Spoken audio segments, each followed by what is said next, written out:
ನಮಸ್ಕಾರ. ಈಗ ನಿಮಗೆ ಸ್ಕಿನ್ ಕೇರ್ ಬಗ್ಗೆ ಇರೋ ಡೌಟ್ಸ್ಗಳಿಗೆಲ್ಲ ಒಟ್ಟಿಗೆ ಮಾಡ್ಕೊಂಡು ನಾನು ಉತ್ತರ ಕೊಟ್ಟಿದ್ದೀನಿ. ಈಗ ತಲೆ ಕೂದಲು ಬಗ್ಗೆ ಕೆಲವು ಡೌಟ್ಸ್ಗಳು ಉಳ್ಕೊಂಡಿದ್ದಾವೆ. ಆ ತಲೆ ಕೂದಲು ಬಗ್ಗೆ ಯಾವ್ಯಾವ ಡೌಟ್ಸ್ ಇದೆ ನಿಮಗೆ ಅಂತ ನಾನು ಉತ್ತರ ಕೊಡ್ತೀನಿ, ಬನ್ನಿ ನೋಡಿ ತಿಳ್ಕೊಳ್ಳಿ. ಈಗ ಮೊದಲನೇದು, ಒಂದು ಬಿಳಿ ಕೂದಲು ಕಿತ್ತರೆ 2 ಬಿಳಿ ಕೂದಲು ಬೆಳೆಯುತ್ತಾ? ಇಲ್ಲವೇ ಇಲ್ಲ. ನೀವು ಒಂದು ಕೀಳ್ತೀರ ಕ್ಯಾಶುವಲ್ ಆಗಿ, ಇನ್ನೊಂದು ಅದೇ ಟೈಮ್ಗೆ ಮತ್ತೆರಡು ಹುಟ್ಟಿರ್ತವೆ. ಅದು ಸ್ವಾಭಾವಿಕವಾಗಿ ಹುಟ್ಟುತ್ತೆ, ನೀವು ಕೀಳೋದ್ರಿಂದ ಹುಟ್ಟಲ್ಲ.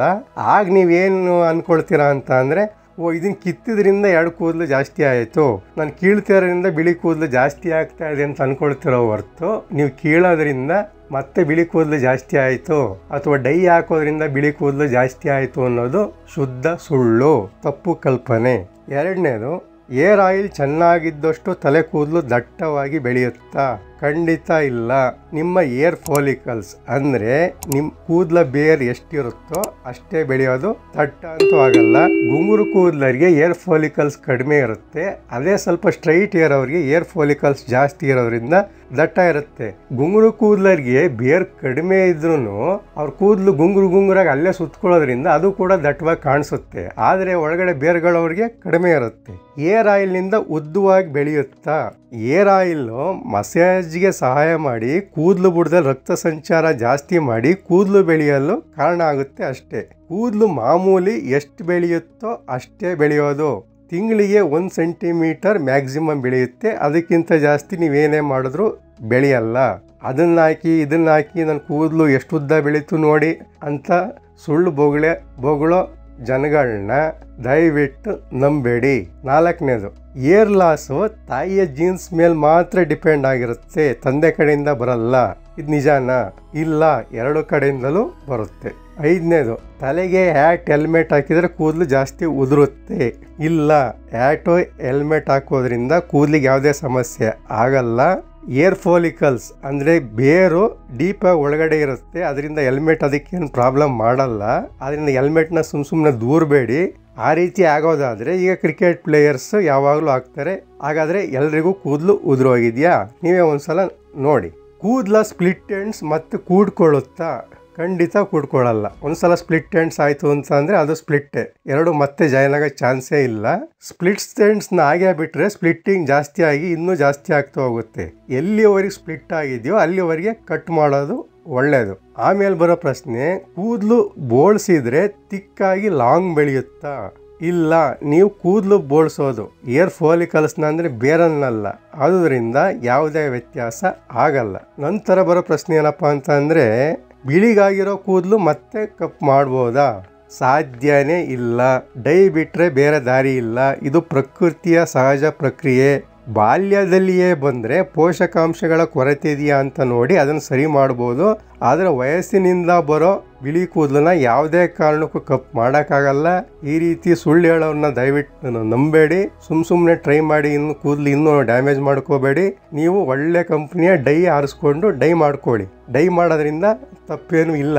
ತಲೆ ಕೂದಲು ಪದೇ ವಾಶ್ ಮಾಡದೆ ಕೊಳೆ ಸ್ವಲ್ಪ ಜಾಸ್ತಿ ಆಗೇ ಬಿಡ್ಕೊಂಡಿದ್ರೆ ಚೆನ್ನಾಗಿ ಬೆಳೆಯುತ್ತಾ? ಈ ರೀತಿ ಕ್ವಶನ್ಸ್ಗಳು ಕೆಲವು ಸಲ ನಗು ಬರುತ್ತೆ. ಕೊಳೆ ಜಾಸ್ತಿ ಆದರೆ ಕೂದಲು ಚೆನ್ನಾಗಿ ಬೆಳೆಯುತ್ತೆ ಅಂತ, ಅದರಿಂದ ಪದೇ ಸ್ನಾನ ಮಾಡಬಾರ್ದು ಅಂತ ಅಲ್ಲ. ತಲೆ ಕೂದಲೇನು ಗಿಡನ ಮಣ್ಣು ಬುಡದಲ್ಲೇ ಇರಲಿ ಅನ್ನೋದಕ್ಕೆ. ಆದ್ದರಿಂದ ಇದು ತಪ್ಪು ಕಲ್ಪನೆ. ನೀವು ತಲೆ ಕೂದಲನ್ನ ಚೆನ್ನಾಗಿ ವಾಶ್ ಮಾಡ್ಕೋಬೇಕು. ಅಲ್ಲಿ ಬರೋ ಎಕ್ಸೆಸ್ ಆಯಿಲ್ನ, ನ್ಯಾಚುರಲ್ ಆಗಿ ಬರೋ ಆಯಿಲ್ನ ನೀವು ತೆಗಿಬೇಕು. ಜಾಸ್ತಿ ಬಾಚಿದ್ರೆ ಕೂದಲು ಚೆನ್ನಾಗಿ ಬೆಳೆಯುತ್ತಂತೆ. ಜಾಸ್ತಿ ಕೂದಲನ್ನ ಬಾಚೋದ್ರಿಂದ ಅಂದರೆ ಕೆಲವ್ರು ಕೇಳ್ತಾರೆ 100 ಟೈಮ್ಸ್ ಬಾಚಬೇಕಂತೆ ಅಂತೇಳಿ, ಕೂದಲು ಇನ್ನೂ ಡ್ಯಾಮೇಜ್ ಆಗುತ್ತೋ ಹೊರತು ಅದಕ್ಕೆ ಯಾವುದೇ ರೀತಿ ಅನುಕೂಲ ಆಗಲ್ಲ. ಕೂದಲು ಬೆಳೆಯೋದು ಇಲ್ಲ. ಅದಕ್ಕೆ ನೀವು ಸ್ವಲ್ಪ ಸಿಕ್ಕಾಗಿದೆ ಅಂತಿಲ್ಲ, ಹೋಗೋವರೆಗೆ ಬಾಚಿ ಅಷ್ಟೇ, ಅದರ ಮೇಲೆ ಬಾಚೋದು ನಿಮಗೆ ಬೇಕಾಗಿಲ್ಲ. ಒದ್ದೆ ಕೂದಲನ್ನ ಬಾಚಿ ಅಂದರೆ ಉದ್ದ ಬಚ್ಚಣಿಗೆ ಇರುತ್ತಲ್ಲ ಅದರಿಂದ ಬಾಚಿ, ಒಣಗಿದ ಕೂದಲನ್ನ ಬ್ರಷ್ ಮಾಡಿ. ಅಂದರೆ ಸ್ವಲ್ಪ ಬ್ರಷ್ ಅಂದರೆ ನಿಮಗೆ ಗೊತ್ತಲ್ವಾ, ಬಾಚಿಗೆ ಸ್ವಲ್ಪ ದಪ್ಪಗೆ ರೌಂಡ್ಗೆ ಉದ್ದಕ್ಕಿರುತ್ತಲ್ಲ ಅದರಲ್ಲಿ ಬ್ರಷ್ ಮಾಡ್ಬೋದು. ನೀವು ಮಾಮೂಲಿ ಬಾಚಣಿಗೆ ನೀವೇನು ಉಪಯೋಗಿಸ್ತೀರ ಅದರಲ್ಲಿ ಬಾಚ್ಬೋದು. ಡ್ಯಾಂಡ್ರಫ್ ತಲೆ ಒಟ್ಟು ತಲೆ ಕೂದಲು ಉದುರುತ್ತಾ? ಡ್ಯಾಂಡ್ರಫ್ನಿಂದ ತಲೆ ಕೂದಲು ಉದುರಲ್ಲ, ಆದರೆ ತಲೆ ಕಟ್ತಾ ಬರುತ್ತಲ್ಲ ಆವಾಗ ನೀವು ಪರ ಅಂತ ಪರಿಸ್ತಿರಲ್ಲ, ಆವಾಗ ಏರ್ ಫಾಲಿಕಲ್ಸ್ ಅಂದರೆ ಕೂದಲಿನ ಬೇರಿಗೆ ಡ್ಯಾಮೇಜ್ ಆಗಿ ಕೂದಲು ಉದುರುತ್ತೆ. ತಲೆ ಒಟ್ಟು ಏರ್ ಆಯಿಲ್ಗೆ ಹೋಗುತ್ತಾ? ಏರ್ ಆಯಿಲ್ ಹಾಕೋದ್ರಿಂದ ತಲೆ ಒಟ್ಟು ಜಾಸ್ತಿ ಆಗುತ್ತೋ ಹೊರತು ಕಡಿಮೆ ಆಗಲ್ಲ. ಯಾಕೆ ಅಂತಂದರೆ ಡ್ಯಾಂಡ್ರಫ್ ಒಂದು ಈಸ್ಟ್ ಜಾತಿಗೆ ಸೇರಿದ ಒಂದು ಫಂಗಸ್ ಇಂದ ಬರೋದ್ರಿಂದ ಈ ಎಣ್ಣೆನೇ ತಿನ್ಕೊಂಡು ಅದು ಬದುಕಿರೋದ್ರಿಂದ ಎಣ್ಣೆ ಹಾಕಿದ್ರೆ ಅದಕ್ಕೆ ನೀವು ಊಟ ಹಾಕ್ದಂಗೆ ಆಗುತ್ತೋ ಹೊರ್ತು ಈ ತಲೆ ಒಟ್ಟು ಯಾವುದೇ ಏರ್ ಆಯಿಲ್ನಿಂದನೂ ಹೋಗಲ್ಲ. ಆದ್ರಿಂದ ಆಂಟಿ ಡ್ಯಾಂಡ್ರಫ್ ಏರ್ ಆಯಿಲ್ ಅಂತ ಬರ್ದಿದ್ರೆ ಅದನ್ನ ನೀವು ನಂಬೇಡಿ. ಡ್ಯಾಂಡ್ರಫ್ನ ಮರ ಮಾಚಿರುತ್ತಷ್ಟೇ. ಈಗ ಡ್ರೈ ಸ್ಕಿನ್ಗೆ ನೀವು ಎಣ್ಣೆ ಕುಜ್ಜಿದ್ರೆ ಅದು ಡ್ರೈ ಸ್ಕಿನ್ ಕಾಣಿಸಲ್ಲ, ಸ್ವಲ್ಪ ಮರೆ ಆಗುತ್ತಲ್ವಾ, ಆ ರೀತಿ. ತಲೆ ಕೂದಲು ಸ್ವಲ್ಪ ಡೈಲಿ ಉದುರೋದು ಮಾಮೂಲಿನ?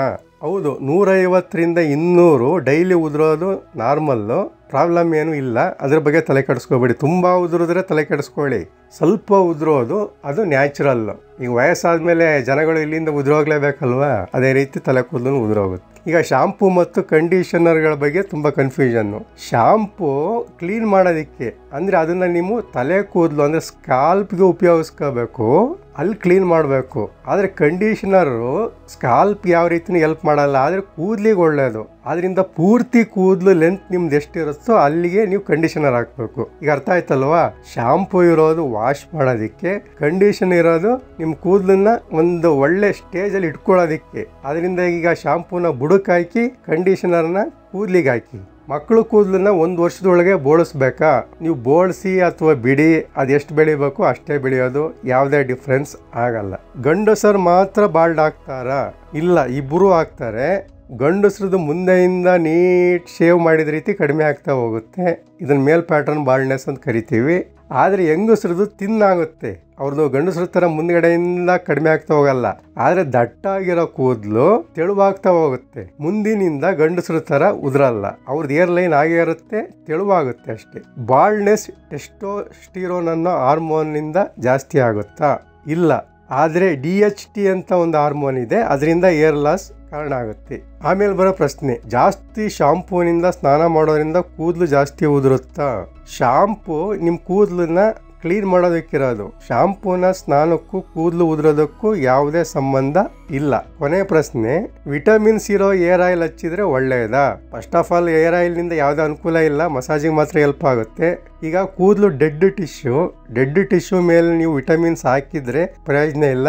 ಬದಲಿಗೆ ಮಾತ್ರೆ ರೂಪದಲ್ಲಿ ನುಂಗಿದ್ರೆ ಅದು ನಿಮ್ಮ ರಕ್ತಕ್ಕೆ ಸೇರಿಕೊಂಡು ನಿಮ್ಮ ಚರ್ಮದ ಬುಡಕ್ಕೆ ನೀವು ಏರ್ ಆಯಿಲ್ ಹಾಕಿ ಮಸಾಜ್ ಮಾಡೋದ್ರಿಂದ ಅದು ಸಿಗೋದ್ರಿಂದ ಅವಾಗ ಕೂದಲಿಗೆ ಹೆಲ್ಪ್ ಆಗುತ್ತೆ. ನೀವು ಡೈರೆಕ್ಟ್ ಆಗಿ ಏರ್ ಆಯಿಲ್ ಒಳಗಡೆಯಿಂದ ಅಥವಾ ಬೇರೆ ಯಾವುದೇ ಆಗಿರಲಿ ಅದನ್ನು ತಲೆ ಕೂದಲ ಮೇಲೆ ಅಥವಾ ತಲೆ ಬುಡಕ್ಕೆ ಹಾಕೋದ್ರಿಂದ ನಿಮ್ಗೆ ಯಾವ ರೀತಿ ಪ್ರಯೋಜನ ಆಗಲ್ಲ. ಇನ್ನೂ ಏನಾದರೂ ನಿಮಗೆ ಡೌಟ್ಸ್ ಇದ್ದರೆ ಅದನ್ನು ಕೇಳ್ಬೋದು. ಇದೇ ರೀತಿ ನಾನು ಪಟ್ಟಿ ಮಾಡಿ ಒಟ್ಟಿಗೆ ಆನ್ಸರ್ ಕೊಡ್ತೀನಿ. ಪ್ರತಿಯೊಬ್ಬರಿಗೂ ಸಪ್ರೇಟಾಗಿ ಈ ರೀತಿ ಎಕ್ಸ್ಪ್ಲೇನ್ ಮಾಡೋದು ಕಷ್ಟ ಆಗುತ್ತೆ. ಅದರಿಂದ ಈ ರೀತಿ ಮಾಡೋದ್ರಿಂದ ನಿಮಗೆ ಒಟ್ಟಿಗೆ ಎಲ್ಲ ಕ್ವೆಶ್ಚನ್ಸ್ಗೂ ಎಲ್ಲ ಡೌಟ್ಸ್ಗಳಿಗೂ ಆನ್ಸರ್ ಸಿಕ್ದಂಗೆ ಆಗುತ್ತೆ. ನಮಸ್ಕಾರ.